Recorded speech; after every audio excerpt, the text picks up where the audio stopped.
Assalamualaikum warahmatullahi wabarakatuh. Saya Zulfa Mutiarani dengan NIM 22060091. Pada video kali ini, saya akan menjelaskan materi bab 3 yaitu ukuran pemusatan. Ukuran pemusatan merupakan nilai tunggal yang mewakili suatu kumpulan data dan menunjukkan karakteristik dari data. Ukuran pemusatan menunjukkan dari nilai data. Yang pertama yaitu rata-rata hitung. Rata-rata hitung merupakan nilai yang diperoleh dengan menjumlahkan semua nilai data dan membaginya dengan jumlah data.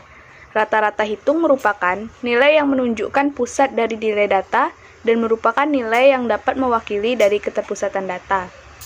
Untuk mempermudah memahami tentang rata-rata hitung, pada bab ini akan dibahas secara berurutan rata-rata hitung populasi, rata-rata hitung sampel, rata-rata hitung tertimbang, dan rata-rata hitung data berkelompok. Yang pertama, rata-rata hitung populasi. Rata-rata hitung populasi merupakan nilai rata-rata dari data populasi. Pengertian populasi seperti dikemukakan di bab 1 adalah semua anggota dari suatu entitas atau keseluruhan anggota dari suatu kelompok. Contoh populasi daftar saham LK45 tahun 2013 di Bursa Efek Jakarta sebanyak 45. Populasi pengusaha rotan di Sulawesi Selatan yang terdiri dari 35 anggota. Provinsi di Indonesia tahun 2017 sebanyak 33 atau 27 provinsi ditambah dengan provinsi baru yaitu Banten, Bangka Belitung, Kepulauan Riau, Papua Barat, Gorontalo, dan Sulawesi Barat, serta kehilangan satu provinsi Timur Timur. Pada umumnya, yang dimaksud dengan populasi adalah semua hal, objek, atau orang yang ingin dipelajari. Rata-rata hitung populasi dihitung dengan cara yaitu jumlah seluruh nilai dalam populasi dibagi dengan jumlah data atau observasi dalam populasi. Rata-rata hitung populasi yang biasa disebut dengan parameter juga dapat disajikan dalam bentuk simbol yaitu rata-rata hitung populasi sama dengan sigma X dibagi dengan N, di mana sigma merupakan simbol dari operasi penjumlahan. X yaitu nilai data yang berada dalam populasi. N jumlah total atau pengamat dalam populasi. Dan yang terakhir, sigma X merupakan jumlah dari keseluruhan nilai X dalam populasi. Contohnya yaitu, berikut ini adalah nilai kredit dalam triliun rupiah yang disalurkan oleh 5 bank terbesar di Indonesia pada tahun 2012. Berapa rata-rata hitung nilai kreditnya? Penyelesaiannya yaitu, rata-rata hitung populasi sigma X dibagi N sama dengan 256,77 ditambah 200,70 ditambah 348,23 ditambah 388,80 ditambah 145,40 dibagi 5 dan dapat hasilnya 267,98. Jadi, rata-rata nilai kredit dari 5 bank terbesar di Indonesia pada tahun 2012 adalah 267,98 triliun. Rata-rata nilai kredit tersebut sudah cukup mewakili kredit yang diberikan per bank secara keseluruhan. Yang kedua yaitu rata-rata hitung sampel. Rata-rata hitung sampel merupakan jumlah nilai data sampel atau jumlah sampel. Sedangkan sampel merupakan bagian populasi yang menjadi objek kajian. Rata-rata hitung sampel dapat dihitung dengan cara jumlah seluruh nilai dalam sampel dibagi dengan jumlah data atau observasi dalam sampel. Atau bisa disajikan dengan rumus X bar sama dengan sigma X dibagi dengan N, di mana X nilai data yang berada dalam sampel, N jumlah total data atau pengamat dari sampel, dan sigma X merupakan jumlah dari keseluruhan nilai X atau data dari sampel. Contoh soalnya yaitu, pada tahun 2013, tercatat lebih dari 480 perusahaan publik yang terdaftar di BEI. Sekitar 371 perusahaan menjual saham, dan sebagian lainnya hanya menjual obligasi. Terdapat 232 cash dividen 2012, 11 diantaranya diambil sebagai sampel untuk dilihat laporan keuangannya. Data dividen, saham, dan kinerja keuangan dari 11 sampel tersebut adalah sebagai berikut. Dari data di halaman sebelumnya, hitunglah rata-rata sampel untuk total aset dan laba bersih. Catatan penting, Memahami populasi dan sampel dalam realitas. Total perusahaan yang membagikan cash dividen saham di BEI dapat dikatakan sebagai populasi, yaitu sebanyak 232 perusahaan. Sedangkan 11 perusahaan yang diambil laporan keuangan dari 232 perusahaan dikatakan sampel. Untuk kasus seluruh perusahaan yang ada di BEI, maka 232 perusahaan membagikan cash dividen saham merupakan sampel. Dan populasi adalah semua perusahaan yang terdaftar di BEI yang menjual sahamnya, yaitu sebanyak 371 perusahaan. Penyelesaiannya yaitu X bar sama dengan sigma X dibagi N.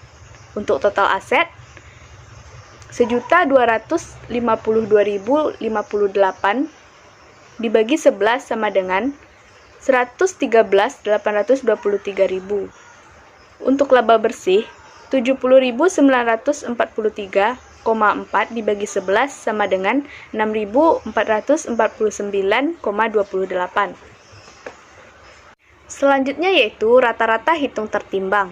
Rata-rata hitung tertimbang adalah suatu nilai yang diperoleh dari suatu kelompok data yang dinyatakan sebagai X1, X2, X3, dan seterusnya, berturut-turut ditimbang dengan bobot W1, W2, W3, dan seterusnya.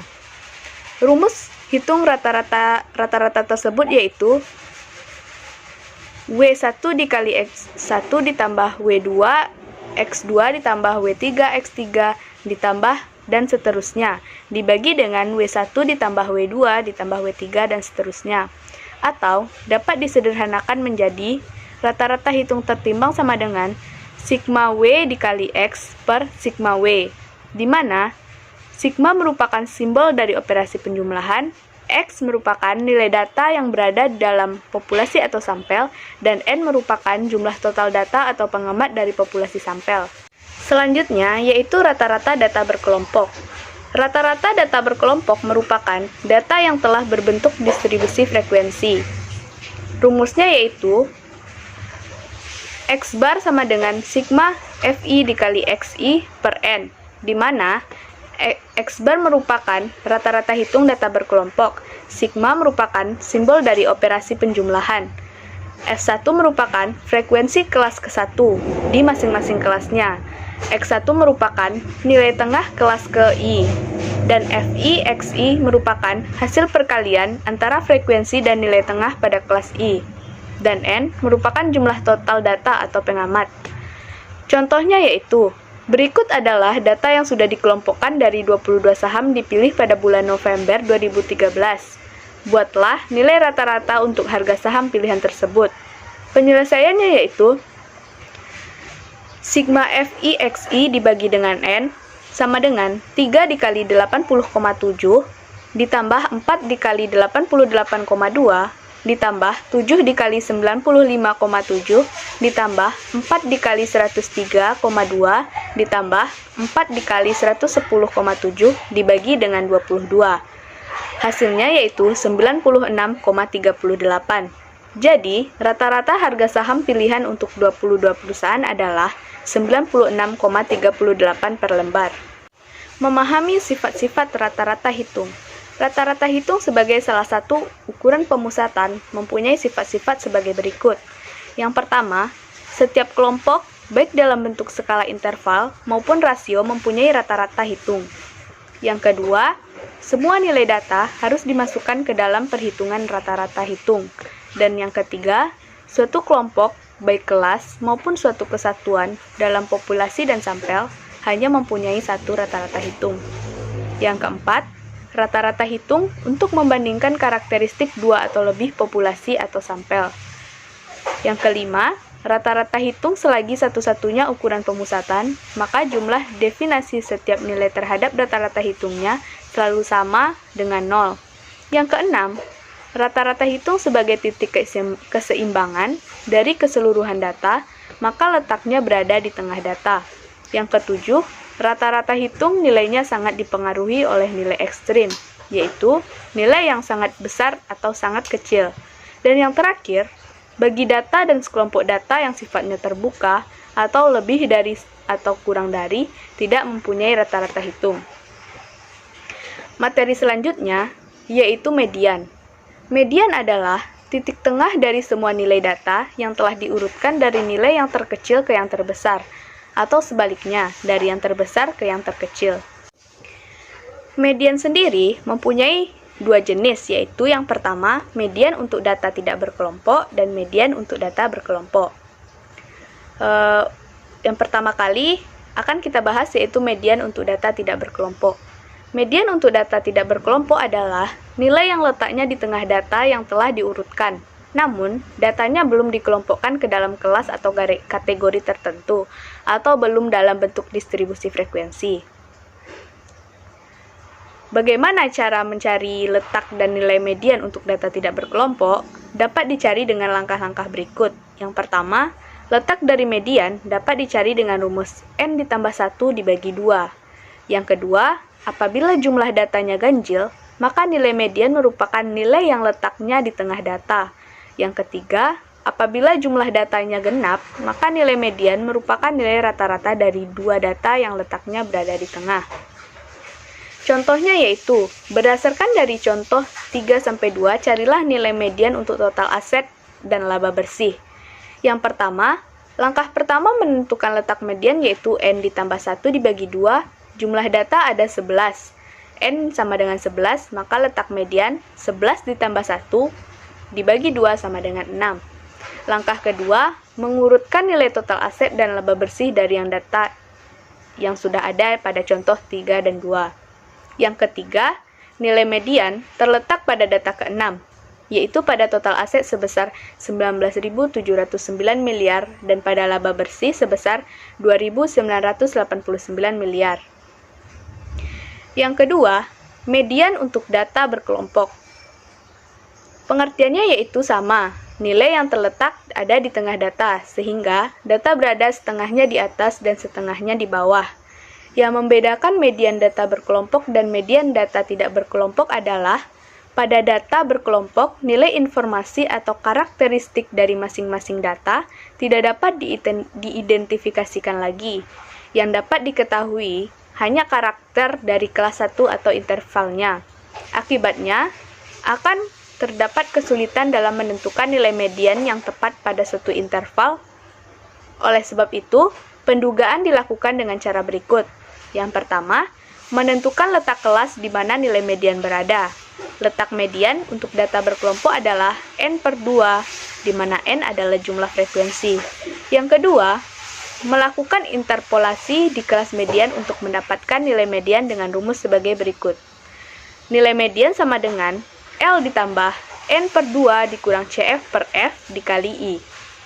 MD merupakan nilai median, L merupakan batas bawah atau tepi kelas di mana median berada, N merupakan jumlah total frekuensi, C merupakan frekuensi kumulatif sebelum kelas median berada, F merupakan frekuensi, dan I merupakan besarnya internal. Contohnya yaitu, lihat kembali data 53 mobil Daihatsu 2013 pada latihan soal jawab di subbab 25 yang sudah dibuat distribusi frekuensinya. Hitunglah median untuk data berkelompok tersebut. Penyelesaiannya, yang pertama yaitu menentukan letak kelas median, yaitu N dibagi 2. Karena ada 53 mobil Daihatsu, maka letak mediannya yaitu 53 dibagi 2 sama dengan 26,5. Yang kedua, berdasarkan pada kolom frekuensi kumulatif, nilai 26,5 terletak antara frekuensi kumulatif 26 dan 43. Jadi, median terletak pada kelas keempat dengan interval 158,2 sampai 172,2 atau C1. Yang ketiga, melakukan interpolasi nilai median dengan rumus nilai median sama dengan L ditambah N/2 dikurang CF/F dikali XI, di mana L-nya 157,7, yaitu tepi kelas bawah untuk interval kelas 158,2 kurang 172,2. N sama dengan 53, yaitu jumlah frekuensi total. CF 26, yaitu jumlah frekuensi kumulatif sebelum kelas median. F 17, yaitu jumlah frekuensi pada kelas interval di mana median berada. Dan yang terakhir I, 14, yaitu interval kelas. Jarak antara batas atas kelas, yaitu 172,2, dengan batas kelas bawah, yaitu 158,2, yaitu 172,2 dikurang 158,2 dikurang 14. Jadi, nilai mediannya adalah 157,7 ditambah 53 dibagi 2 kurang 26 dibagi 17 dikali 14, yang mana hasilnya adalah 158,11. Jadi, nilai median dari 53 harga mobil Daihatsu tahun 2013 adalah 158,11. Sifat-sifat median. Yang pertama, nilai median bersifat unik. Untuk sekelompok data hanya ada satu nilai median. Yang kedua, untuk menentukan nilai median harus dilakukan pengurutan data dari yang terkecil ke yang terbesar, atau sebaliknya. Yang ketiga, nilai median tidak dipengaruhi oleh nilai ekstrim seperti halnya nilai rata-rata hitung.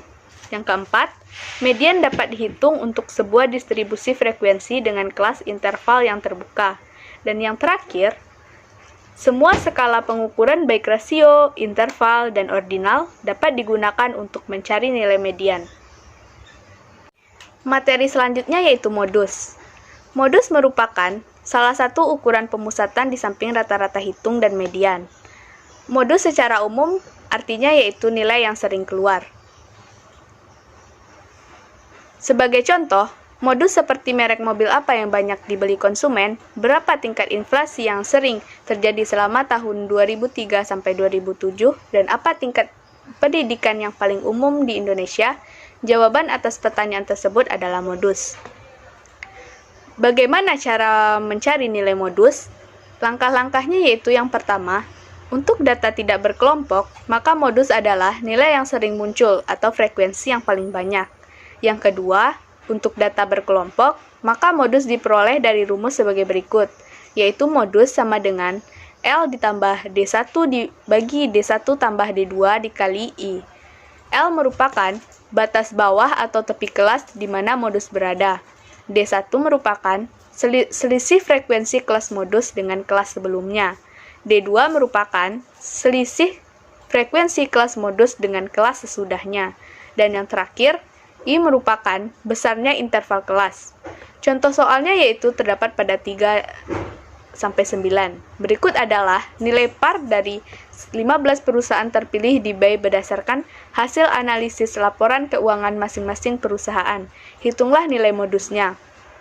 Penyelesaiannya, yang pertama yaitu menghitung angka yang sering muncul, yaitu 50.000 sama dengan 1, 7.500 banyaknya 1, 500 banyaknya 1, 250 banyaknya 1, 200 banyaknya 1, 100, 8, dan 50 banyaknya 2.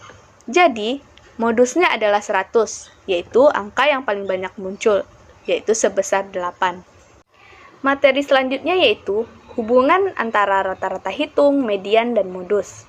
Ketiga ukuran pemusatan tersebut dapat dimanfaatkan untuk mengetahui bentuk kurva poligon dari data yang dikaji baik populasi maupun sampel. Bentuk kurva poligon bisa berupa kurva normal atau simetris, condong ke kiri atau skewed negatif, atau condong ke kanan, skewed positif. Hubungan ketiga ukuran dengan bentuk kurva poligon dijelaskan sebagai berikut. Yang pertama, kurva simetris. Kurva simetris adalah kurva di mana sisi kanan dan sisi kiri sama, sehingga kalau dilipat dari titik tengahnya maka akan ada dua bagian yang sama. Untuk kurva yang simetris, maka nilai untuk rata-rata hitung atau X, median MD, dan modus atau Mo sama. Kurva simetris juga dapat dikatakan sebagai kurva dengan kecondongannya 0. Rumus kurva simetris yaitu MD sama dengan MO, atau median sama dengan modus. Yang kedua, kurva condong ke kiri. Kurva condong ke kiri atau condong positif disebabkan nilai rata-rata hitung lebih besar dibandingkan modus dan median. Hal tersebut terjadi karena adanya nilai ekstrim tinggi yang mempengaruhi nilai rata-rata hitung. Sedangkan median dan modus tidak terpengaruhi. Pada kejadian seperti ini, data sampel atau populasi pada umumnya yang bernilai rendah, tetapi ada beberapa data ekstrim yang bernilai sangat tinggi, yang mendorong nilai rata-rata meningkat. Yang ketiga yaitu kurva condong ke kanan. Kurva condong ke kanan atau condong negatif disebabkan nilai rata-rata hitung lebih kecil daripada nilai median dan modus. Hubungan antara nilai tengah, median, dan modus dapat disimpulkan bahwa apabila nilai tengah, modus, dan median hampir sama, maka ketiga ukuran baik untuk digunakan. Untuk sekumpulan data yang memiliki nilai ekstrim baik ekstrim tinggi maupun rendah, maka kurva akan condong ke kiri dan ke kanan. Maka, nilai rata-rata hitung kurang baik digunakan dan median serta modus menjadi ukuran yang lebih baik. Untuk kasus kurva yang normal atau simetris, maka terdapat hubungan antara rata-rata hitung, median, dan modus yang dinyatakan sebagai berikut. Modus sama dengan rata-rata hitung dikurang 3 atau rata-rata hitung dikurang median. Rata-rata hitung sama dengan 3 median dikurang modus dibagi 2. Median 2 dikali rata-rata hitung ditambah modus dibagi 3. Materi selanjutnya yaitu ukuran letak. Ukuran letak terdapat 3 jenis. Yang pertama, kuartil, desil, dan persentil. Yang pertama kita akan membahas kuartil. Kuartil merupakan ukuran letak yang membagi data yang telah diurutkan atau data yang berkelompok menjadi 4 bagian sama besar, atau setiap bagian dari kuartil sebesar 25%. Kuartil 1 atau K1 membagi data sebelah kiri sebesar 25% dan sebelah kanan 75%. Kuartil 2 atau K2 membagi data menjadi 2 bagian yang sama, yaitu sisi kanan dan sisi kiri sebanyak 50%. Kalau kurvanya berbentuk simetris, maka K2 akan sama dengan median.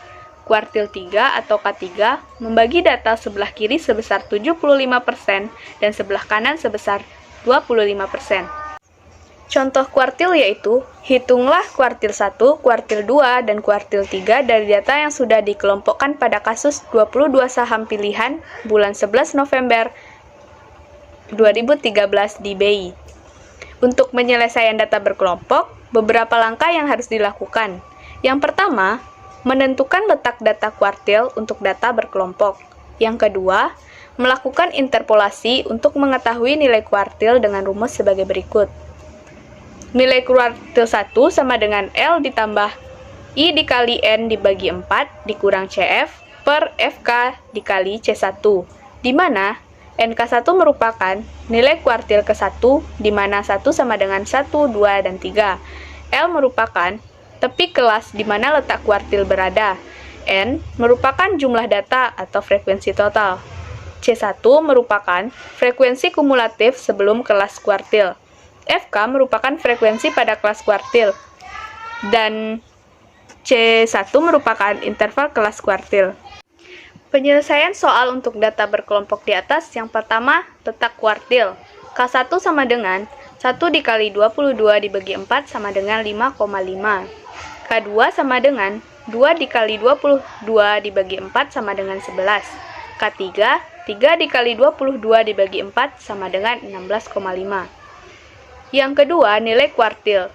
K1 sama dengan 84,45 ditambah 5,5 dikurang 3 dibagi 4 dikali dengan 7,4 sama dengan 84,545 ditambah 4000,625 sama dengan 89,075. K2 91,95 ditambah 11 dikurang 7 dibagi 7 dikali 7,4, yang mana hasilnya 96,179. Dan K3 atau kuartil 3, 106,95 ditambah 16,5 dikurang 14 dibagi dengan 4 dikali 7,4.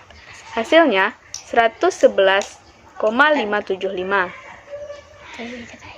Untuk materi selanjutnya, yaitu desil. Definisi desil tersebut merupakan ukuran letak yang membagi data yang telah diurutkan atau data berkelompok menjadi 10 bagian sama besar atau setiap bagian dari desil sebesar 10%. Untuk mencari nilai desil data berkelompok, ada beberapa langkah. Yang pertama, menentukan letak desil dalam data yang sudah berbentuk distribusi frekuensi. Yang kedua, menentukan nilai desil dengan melakukan interpolasi dengan rumus sebagai berikut.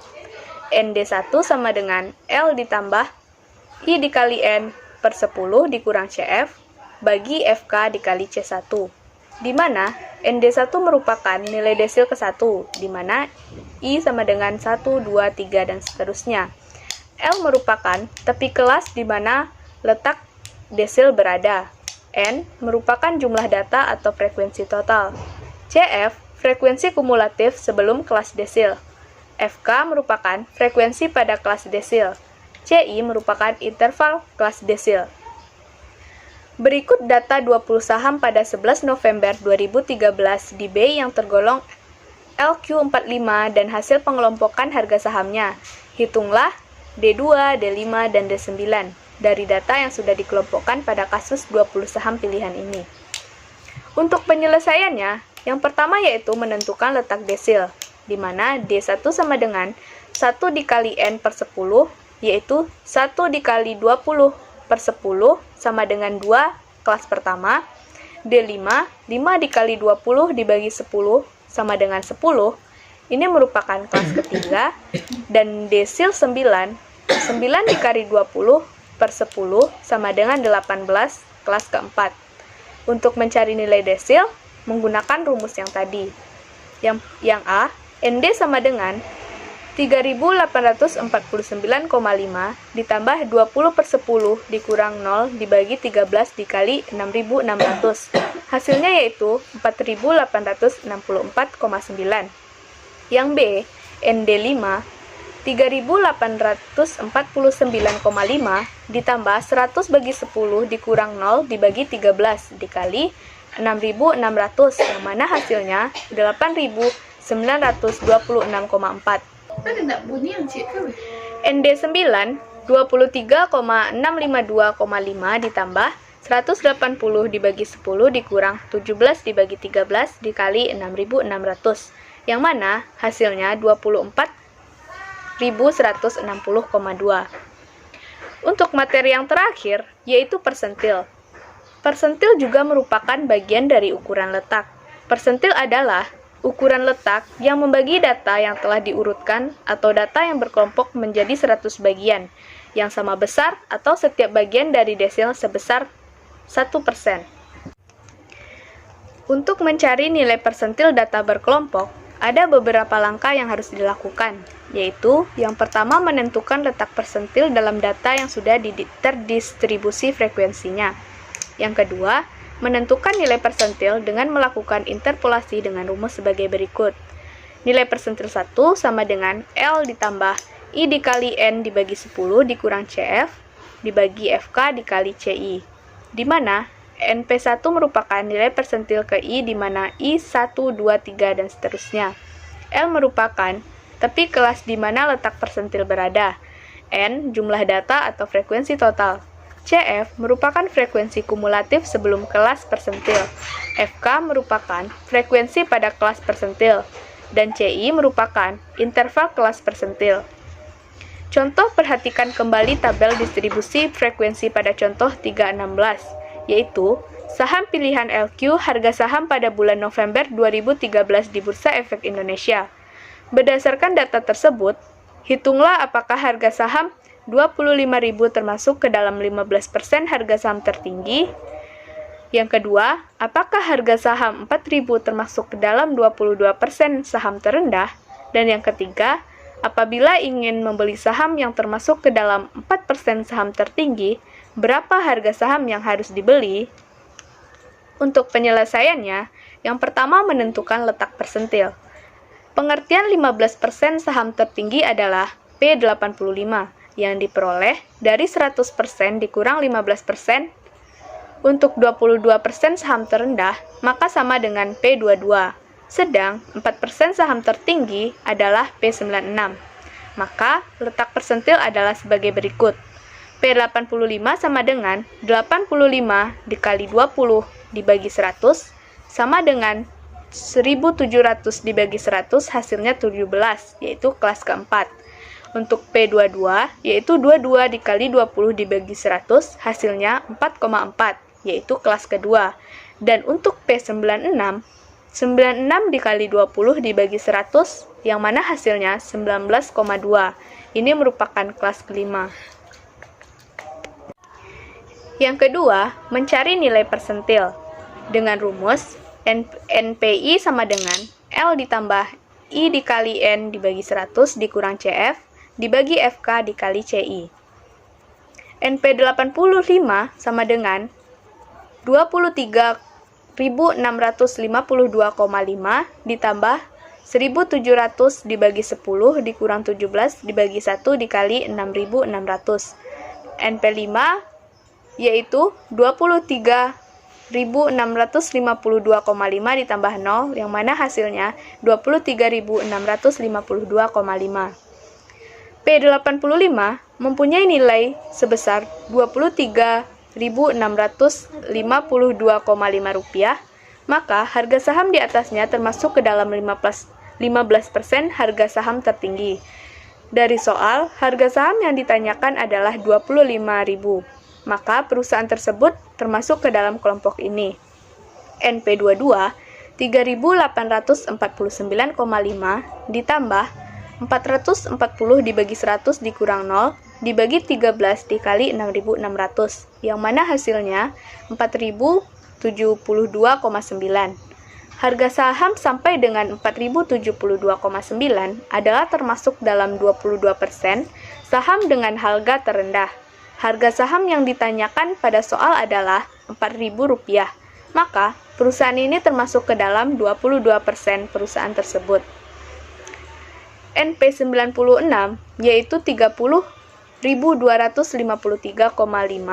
ditambah 1.920 dibagi 100 dikurang 8 dibagi 2 lalu dikali 6.600, yang mana hasilnya 30.913,5. Jadi, hasil perhitungan NP96 menunjukkan bahwa batas bawah nilai saham perusahaan yang termasuk ke dalam 4% saham tertinggi adalah Rp30.913,5. Oleh sebab itu, apabila ingin membeli saham yang termasuk ke dalam 4% harga tertinggi, maka harga yang harus dibayar minimal sebesar Rp30.913,5. Sekian video penjelasan dari saya. Assalamualaikum warahmatullahi wabarakatuh.